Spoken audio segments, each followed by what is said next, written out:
button. Okay, so welcome to episode 5 of the Leadership Zoomcast.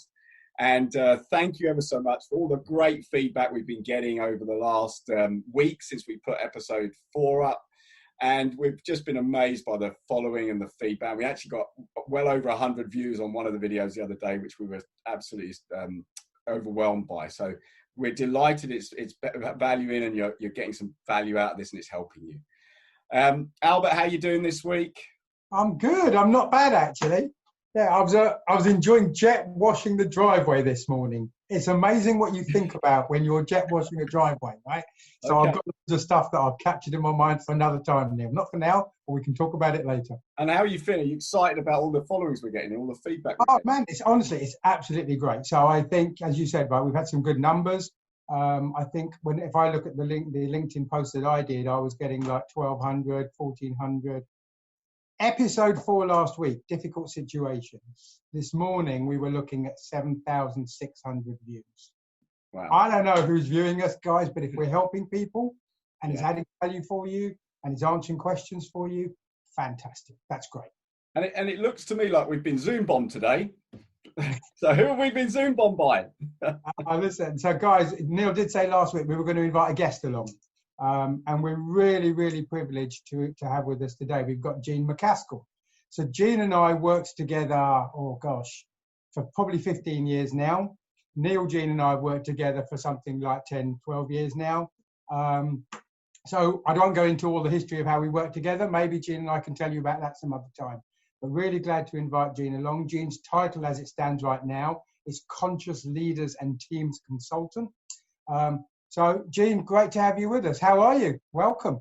I am very well, and I'm so honoured to be part of the conversation. I have been fascinated watching you guys just start a really interesting conversation about leadership without any sense of, well, here's the perfect formula, but just talking about it and getting real. And I suspect that's what people are enjoying, is the fact that there's no perfect or easy answer, but let's at least talk about it. So lovely that you've done that. I would, of course, prefer if it was a WebEx cast, but you know what? I'm going to set aside my Cisco hat for today. But yeah, it's lovely that you're having that discussion. I think it's brilliant. Well, if you have a WebEx cast, Neil, we'll be happy to join as guests, right? Yeah, of course. Yeah, no. We'll powder ourselves up and come on any camera. We don't mind. But no, Jean, I really, really appreciate you investing the time to be here and help our audience with the thought process around leadership. So look, I'm going to shoot in with straight in with a question, because I know you spend a lot of time working with leaders. You spend a lot of time working with teams, and over the years, probably hundreds and hundreds of them. I guess what would be really helpful for people to hear is, what do you think are 2 or 3 things that great leaders do really well? Mm-hmm. Yeah, you know what? We're always looking for the secret sauce, aren't we? And I think regardless of what industry, what context, there's 3 things that I think always jump out at me. I think the first one is being human. I think one of the difficult things I hear is when someone says, I'm going to try and be more authentic. And you can't decide to be authentic. We're human. We're all human, regardless of where we're working. So I think that connecting, just creating an open sense. So being human's one, and paying attention. I think this is a real biggie. And I did, listening is one of the ways to pay attention, without doubt. And listening to understand is really big. And I think as a leader, paying attention to what obstacles you need to remove for your team, because a big part, I think, of leadership is, how do you help your team just get on with it? Let them do what they do brilliantly and get out of their way and take things out of their way. So being human, paying attention to what's needed by your team. And I think the last one is self-awareness. If you as a leader understand the impact that you have, both positively and negatively, what a gift that is. And it's incredible how little time we will often dedicate to that. And this isn't about going into a 3-week retreat and reflect. It's about day to day having that self-awareness. What kind of form am I in today? What what kind of energy am I going to bring to the team? So humanity, attention, and self-awareness. So let me You know, ask I didn't even know you had a dog. Have you got a dog? And she clearly does not buy into my principles, because she's just walked out of my office in disgust. You might have heard. So, Jean, this is going to sound like a really, really strange question, and it sounds so just me thinking about it. But how does a leader be more human? Do you know what? I think that's a great question, because I think it varies. We're all so different as humans, and I think the minute you try and be human the way someone else is, it's like trying to walk in someone else's shoes that don't fit you. Yeah. So I think being human for me is not being in a role, not being a vice president or a sales leader or an engineering leader, but just I'm Neil, I'm Albert. And absolutely you have a mission and a goal as a leader, but start with the human. Start with the, hey, I might not have all the answers, but I'm open to listening. Or start with the sharing of experiences. That for me, human starts with knowing yourself, but also just showing up without any, what's the word I'm looking for here? Without any kind of armor or cover.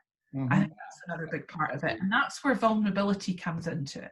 Interesting. So, Albert, how do you think about being a human when you're being a leader? But I'm just thinking about where you're human, right? Because despite what you say, there are times that as a leader, you do need to have your uniform. You do need to have your presentation of being a VP, right? As an example. So I guess we're talking about in certain situations, drop your guard, be vulnerable, that's okay. What we're not saying is stop being the role you are being, guys, as the leader of the business when you're representing the business in other situations, right? But by being human, I guess you can call that, right? You should know. I mean, look, as a leader, you're also a team member, right? Because you belong to a team. You're also subordinate because you've probably got a boss. So we'd behave differently in those different scenarios, right?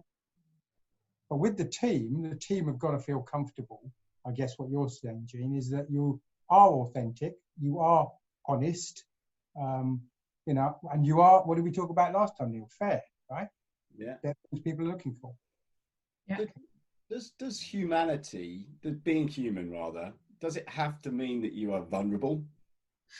So I think vulnerability takes many forms. And I think some of the discomfort that leaders have is, oh my goodness, right, am I going to have to reveal all my deep, dark secrets and expose myself to the point where I feel uncomfortable?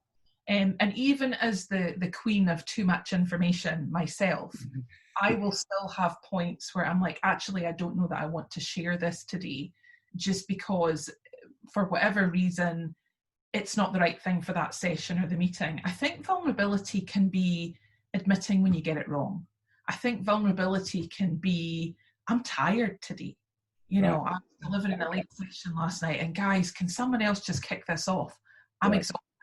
I think we tend to see vulnerability in the extreme, and it doesn't have to look like that. It's those human moments. Yeah. And I think, Albert, to your point about that role and when you're delivering, you can be absolutely professional in the top of your game and still balance that with being human, ways of doing it. I think what most of us wrestle with is it an either or? Do I step out of being professional to be human? And actually, when you get them to live together, it's magical, because you don't lose respect for the leader. You just feel like you know them more. So it sounds like it's all about just doing the right things for the right reasons. It kind of feels like, you know, you've got a role to do. You're doing the right things for the right reasons and being connected with the people that need to help you do that. I love the examples you give. Being tired. I'm tired today. Just be honest. You know, you don't have to have a suit of armor around you and be this, you know, this great big. And you see it in so many leaders out there who feel like, you know, I can't put a mask on because I would look like I'm weak, you know, in the COVID-19 scenario. You know, I'll think of someone in particular. But, you know, there's that kind of, that approach that says, if I'm a leader, I have to be strong. I can't have a cold. I can't be tired. I can't be falling asleep when I'm listening to someone or whatever it might be. Yeah. That's really good. So it's okay to do that. I guess there's a balance though, because if you did that too often, if you said I don't know too often, or can you do this too often, then you'd probably start losing a bit of respect there as well. Yeah, you want to keep the confidence of your team, and I think that's the key thing. I mean, if I'm the VP of strategy, I'm not going to stand up and say I really don't have a clue where we're going on this, because all professionalism and credibility is out the window. Yeah. But so there's moments where you want to really have people feel confident. You guys talked in one of your other leadership sessions about vision and creating that kind of view for team, and you want to feel that confidence. So it's just getting the balance right, and a lot of it is common sense. A lot of it is, there's a moment to be really human. Who's your trusted group? Will admit, I am proper tired today. And then there's the other group that it's okay, they're expecting something from me and I need to deliver that. So as a leader, I think you need to know your spaces. Okay. I'm thinking of a real example, Neil, actually, when you and I worked together, just really quickly. I remember I got to this point of thinking, I'm the first car in the car park, I'm the last car out of the car park, and I don't know if we're getting there. And I went to the guys who were close. I think we were a pretty close team, and I got someone to go and find out from them, and they gathered the feedback anonymously. What do you think about my leadership style? What am I doing right? What am I doing wrong? Wow. 7 PowerPoint pages later. Seriously, best thing I ever did. I'll go through it now, but it taught me some things about myself that changed our game, right? Worth doing. That's an interesting, being first in the car park, last from the car park. Actually, that's very 90s style leadership, isn't it? I've got to be there first. I've got to be there last because I've got the extra stripes on my shoulder or pips on my shoulder, or whatever. And so how do you change that? How do you move? Because some people have come from that era and they're now in bigger leadership roles. So they maybe they're VPs or they're senior vice presidents now, but they still come from that ego-driven, I've got to be stronger and better. So how could you change? I mean, is there a way of changing? Well, I mean, I mentioned earlier on the self-awareness, and I think, Albert, you obviously noticed something here is not working. So what tends to trigger it is there's a sense of there's something not quite playing out here. And here's what's interesting, Neil. I think the world has just had the most wonderful disruption to that model through COVID-19. Because we're going into car parks and we're not going to be doing office hours for quite some time. So it almost presents a whole other problem, because now we've got, I'm on all the time. I'm working from home. So there's something that has to happen that disrupts the pattern of someone's thinking. And a phrase that I've seen increasingly in discussions about leadership is over-resilience. I think we've done a lot of discussion around resilience, and it's seen as a great attribute, and we wear it as a badge of honour, and there's lots of ways to be resilient. But I think it's really interesting that I'm seeing that pop, maybe because I'm looking for it, I don't know, because I'm seeing a lot of leaders, sometimes they only make the change when something happens. There's a critical event, there's a moment, there's a project that doesn't quite go where it needs to, and you have to take a long, hard look at yourself. But they're definitely, those old models I wouldn't say are fit for today's purpose anyway. I think the whole conversation's been rewritten.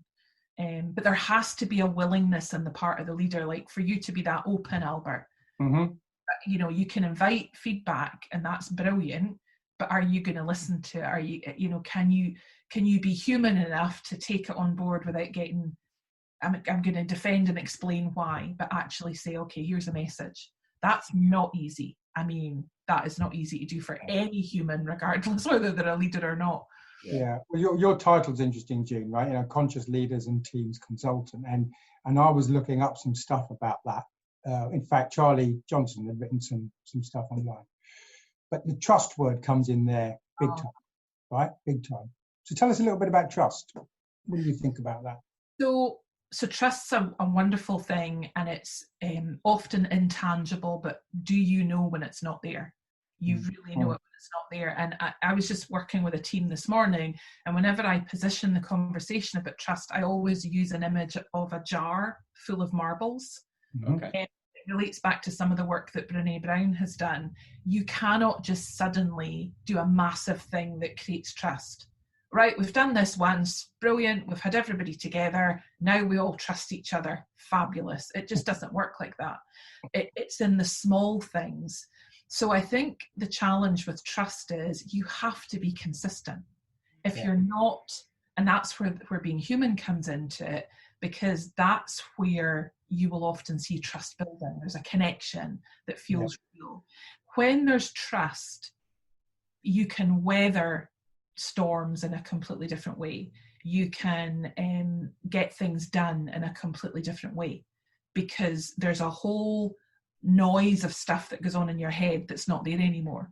There's trust. So I think for me, my personal experience of it and observations, where there's a lack of trust, there can then build stories and mythology that doesn't really help teams. So I'm just thinking, the reason I was looking up there, I was just picturing in my head. So how do you build trust? Because everybody's measure of trust is different. So how does a leader go about building trust in the team and the individuals? So I don't know, what do you? So many different ways, because even when we do a trust exercise, some people will trust to start with unless you prove otherwise. So you've got my trust. I'm a bit like that. You've got my trust, but woe betide you if you break it, because you have to build it back again. Others are like, okay, I'm going to watch you. And it will often be how a leader responds to situations. What's the instinctive response? What do they do when things get difficult? How do they have their teams back? I think there's just a whole host of things that can happen that build trust, and it's different for other people. It's, what works for me and makes me trust someone isn't necessarily what Albert would be looking for, or what you are looking for. And that's where that pay attention is so important, because any leader that thinks they have the trust formula sorted out is potentially going to have some challenges, because the formula will never work for the same, in the same way. But that said, you can build a consistency. I mean, Albert, you mentioned Charlie Johnston, my boss at the moment. He's a great example of someone who's consistently behaved in the same trusting way all his career. So there's something that becomes, if you like, a reputation as a leader, and then there's the lived experience of being with that leader, where on the day-to-day you start to see it. And I'm guessing what some of the things you said earlier, right, about being human, paying attention, and self-awareness, all of those things help build up trust as well, if you do those consistently. And if it's okay, I'd like to come back to something you said earlier, because I'd not heard the term until you mentioned it, which is over-resilience. Where's that come from, and what does that mean? I hadn't seen it until quite recently as well, but it resonated with me, because what I had noticed, particularly as we went into the pandemic and the lockdown, and I can't imagine what it's been like for some organisations where working from home has not been a norm. All of a sudden, all the ways of a leader connecting with their team and managing their work were just wiped out, and it was, okay, we're going to have to do it this way. And I think when you take on the role of leadership, accountability is a huge part of that. So I think what we may be seeing is a trend where that accountability has played itself into leaders who would normally carry the load themselves, really starting to struggle with that potentially, because manageable in what used to be the norm doesn't feel as manageable in today's world, because there's so many extra things we have to think about. Just going out to get groceries now feels like an expedition that requires so much more brain power. So I think over resilience is a terminology that's been used in the context of burnout, I think, is where they're looking at it. So somebody might be doing brilliantly today, and really managing so many things. I'm helping the community, I'm supporting my team, I'm on it with my family, homeschooling, and I'm making a bar out of pallets in my back garden, all of these things that we see going on. And that individual might feel fine in that. But I think the idea of over resilience, my interpretation of it is, could that translate over time into something less positive? Is that an attribute that we want to say is, yeah, we definitely want to be that? What's the effect it's having on your body and your mind? Yeah. So what advice would you give then to a leader on how to try and not break that resilience? So, I heard something the other day, because I'm kind of looking at Buddhism at the moment. I heard this fantastic phrase the other day about a stiff branch, when it's bent, breaks. Yes. A flexible branch, when it bends back.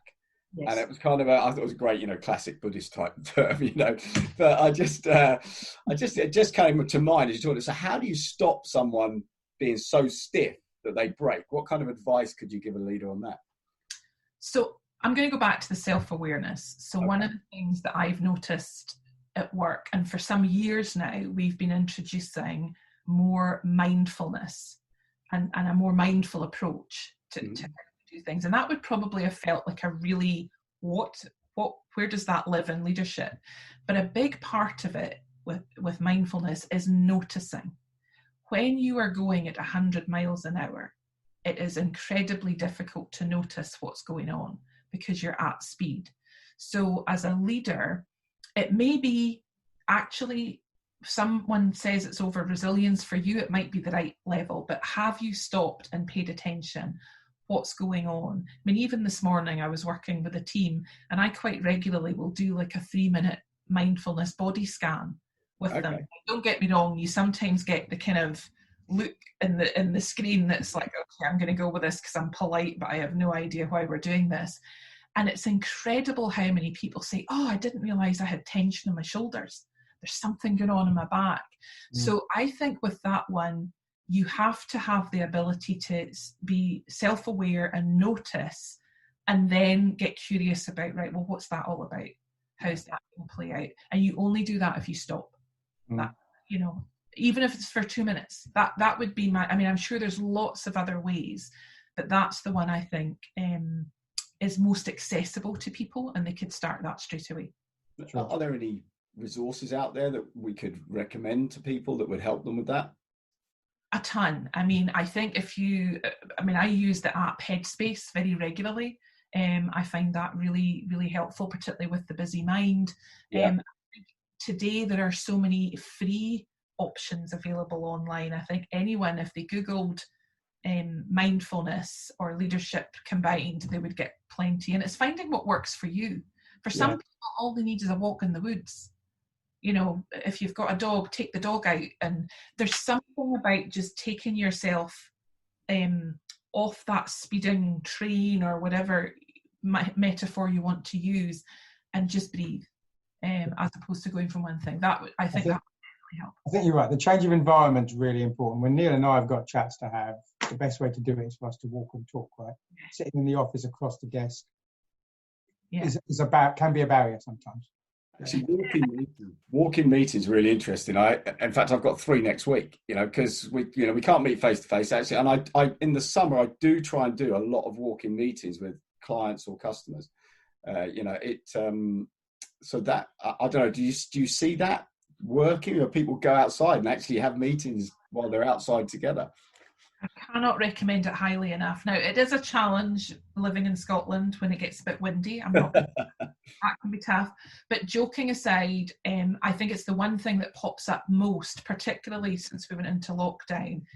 And I don't know the science of it, but there's definitely neuroscience that links the movement of the body with switching the way the brain is looking at things. And even when we're back in a world where we could sit down across from a desk, I would still recommend the walking meetings outside, because it's just a different conversation.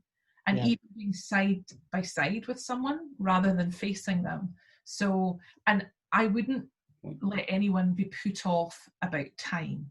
Even if you do something for 5 minutes, it can actually help. Right. Just getting up from your desk, putting yourself in a yoga pose.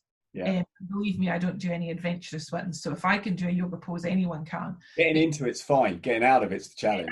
Absolutely. Don't do it when you're at home alone. So there's definitely something about just changing your position, even if it's in a different room. Anything like that, it can just switch the thinking. That helps with the over resilience and the self-awareness as well, being aware that you are. So, and the second point you made about what you see was about listening and paying attention. I'm just, and Albert was really good at this. As a leader, Albert was really good at listening. Until last week's episode, but yeah. Yeah, true. Yeah. Apart from last week, but you were good. You had to be good at listening when you had some of the employees you had. So what, when you see great leaders, because it sounds simple, it's like being human sounds simple, but if it was simple, everyone would do it and everyone would be a great leader.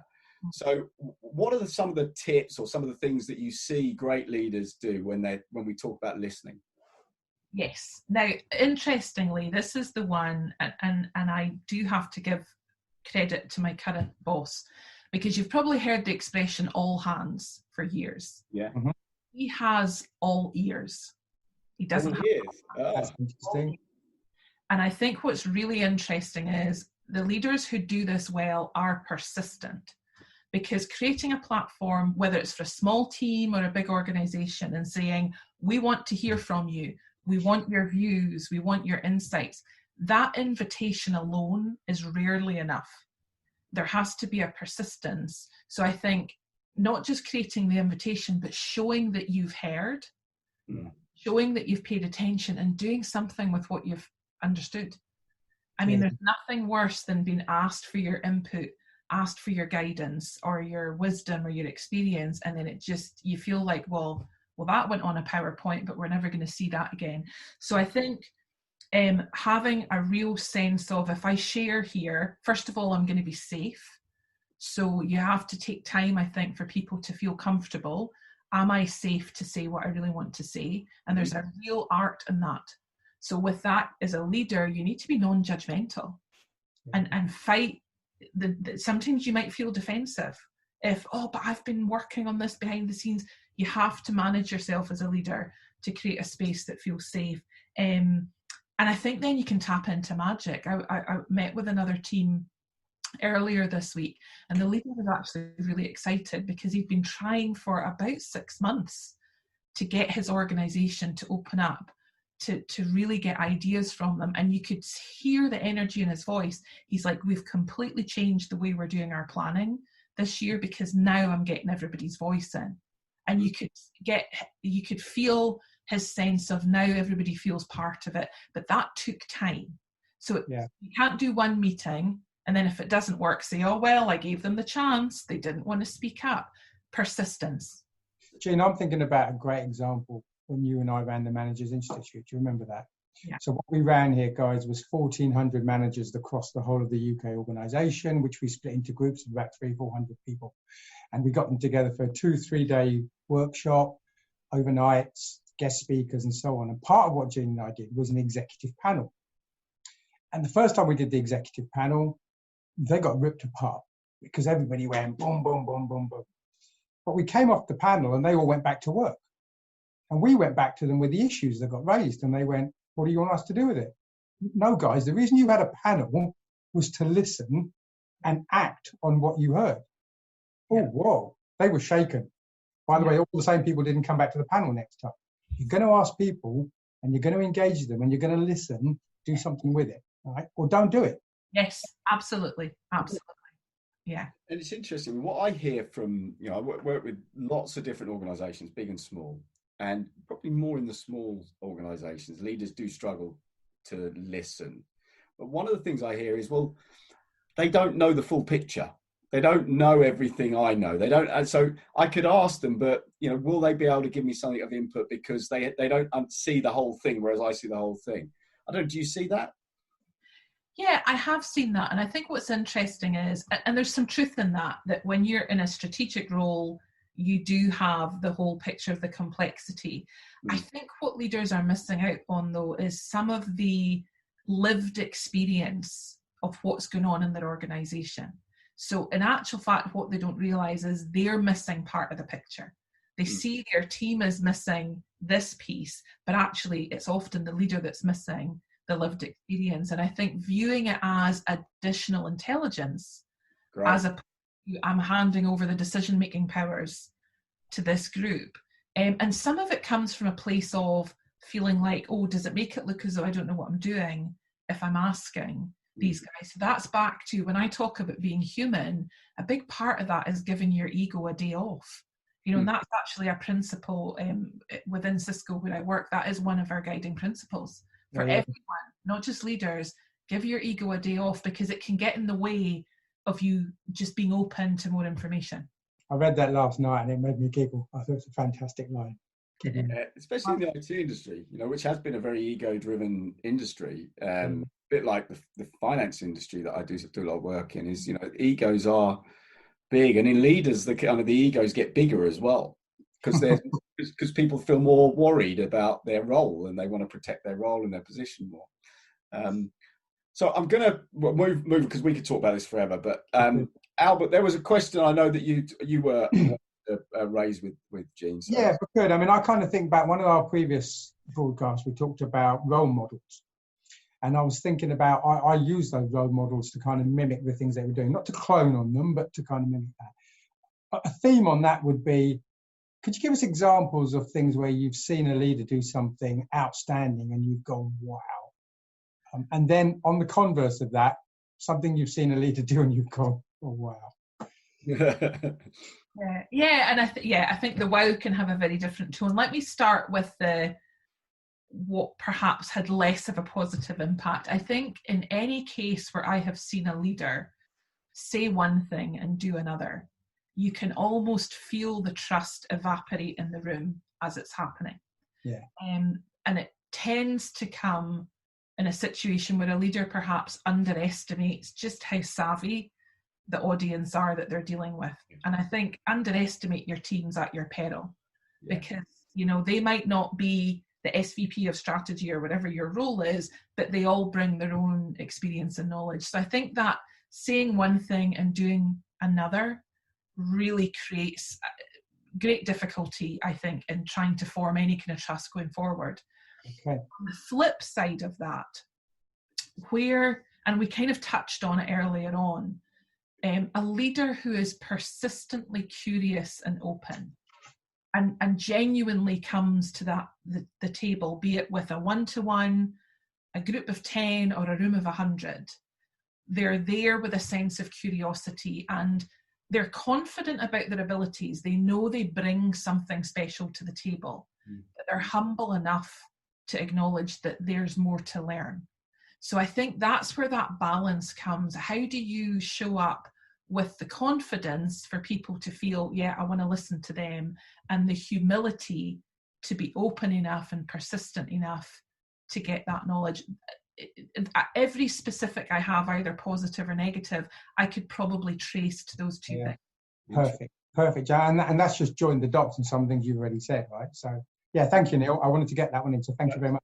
That's true. So, and I want to kind of put one last question to you, if I may, and because we're not professional interviewers, you know, we're just a couple of guys that have kind of got together to talk about leadership. But if you were us, what would be one great question you would love to be asked by us about leadership? So I think the question is, why do you follow? Okay. Why do you follow? Because I think we look at leadership very sort of introspectively, me as a leader. Mm-hmm. And actually, if you look at yourself as a follower, you will start to get a clue, well, why do I follow? And what does that look? And then get curious about why. And I will give credit to one of my other bosses in Cisco, Ashley Goodall, for this one, because he challenges our whole perception around leadership with a book that he's recently written. And he talks a lot about followership. And when you start to ask yourself why you follow, and then track that to how you lead, that is some interesting reflection and a walk through the woods, let me tell you, because there's often a real disconnect in that. So I think that's the question we don't ask enough. Okay, and what would your answer be if someone asked you why you follow? I will tend to follow leaders when I look at the pattern. If they are not authentic and human, it is very difficult for me to follow them with all my heart. Okay. So I will follow from accountability and responsibility, a leader. But if you want me to walk over hot coals, I better feel as though what I see is what I get with you. And they may have some kind of real magic or special sort of strength that I am drawn to from the point of view of I want to learn from that leader. So I'll often look at leaders and think, oh, I'd love to work for them because I'd really love to see how they do that. And then the next part of it is, and can I trust them? Brilliant. That's really useful as well, Jean, because all the people watching these broadcasts are not all just leaders, right? Absolutely. We know we've got a lot of followers, right? Yeah. Who are aspiring leaders or trying to understand their leader. So it's really useful. Great point. And you can see as I've been writing loads of notes down here because I've learned so much just from this conversation here, and I'll put some of this into the notes underneath the video and in the podcast as well. So I'll wrap up in a minute. But Albert, what do you want to? Anything you want to? No, that's fine. We always knew, guys, we were going to have a problem with time. So I think we've got as much as we can get out of the session today. It may not be the last time you see Jean. We'll see what we can do with that. But Jean, that's been fantastic. Thank you very much for your information, your feedback, your experience, and keep going because I'm watching you climbing that ladder and it's looking good. So thanks very much for joining us. Thank you, Neil. Thanks for having the conversation. A delight to be part of it. Thank you. Brilliant, Jean. And in good, kind of Tim Ferriss style, we'd love to have you back for a part 2 of this kind of conversation. So look, I'll do a quick wrap up. And well, actually, no, Albert, you do your normal bit of feedback and stuff like that because you're good at that. Yeah. So guys, listen. Yeah, what we're missing, we're really enjoying the feedback, guys. And by the way, some of the feedback we're getting isn't going on the public posts. Lots of you are writing to us directly and personally, either on LinkedIn or email or whatever. And that's fine. Really happy. Don't stop doing that.